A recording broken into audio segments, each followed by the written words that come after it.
তো চলে আসলাম ঝড়ের দিনে মামার বাড়িতে, যে আম খোড়াইতে সুখ, সেই কবিতাটার কথা মনে পড়ে গেল যখন আমি আমগুলে কুড়াইতে গিয়েছিলাম। আসলে তরতাজা ফল খাওয়াটা আলাদাই স্বাদ, তাই না বন্ধুরা? তাই আমাদের গাছের আমে দেখেন, আমার ছেলে গাছে উঠে আম পাড়তেছে। আমগুলো অবশ্যই পেকে গেছে। ওই আমার ছেলেকে দেখতেছেন, ও ওঠে পাকনা পাকনা আমগুলো পাড়তেছে, আমাদের গাছ থেকে ও ফেলতেছে আর আমরা কুড়াইয়ে নিচ্ছি।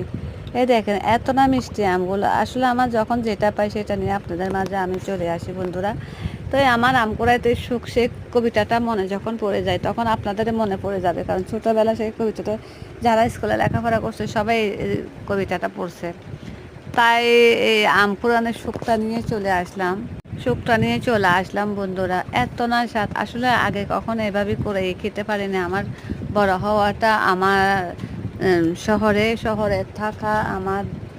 থাকা আমি আমি এখন বর্তমানে গ্রামে বসবাস করতেছি, গ্রামে থাকতেছি।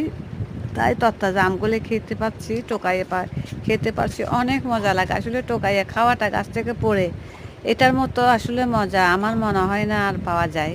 তো অনেক মজা। এই যে সাথে আমার শাশুড়ি, আমার হাজব্যান্ড, আমার ছেলে তো গাছে আম পাড়তেছে। তো এই আমগুলি ঘুরে ঘুরে এনে আমি বালতির মধ্যে নিতেছি। এই আমটা অনেক স্বাদ, সত্যি এত স্বাদ দিয়েছি আম। আর এখন বর্তমানে বাজারের আমগুলো তো খাওয়াই যায় না, বুঝতে তো পারেন, খাওয়াই ওগুলোতে, কারণ ফর্মুলা দিয়ে রাখে, খেতে পারা যায় না। তা আমরা আসলে যারা গ্রামে বসবাস করতেছি বর্তমানে, তারা আসলে ভালোই খেতেছি। এগুলোতে কোনো ফর্মুলা নেই, ফর্মুলা মুক্ত খাবার আমগুলি দেখেন।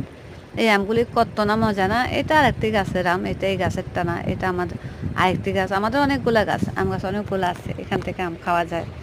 আসলে সকলে ভালো থাকবেন, যে যে খান আমাকে জানাবেন কমেন্টে, আর একটা সাবস্ক্রাইব করবেন।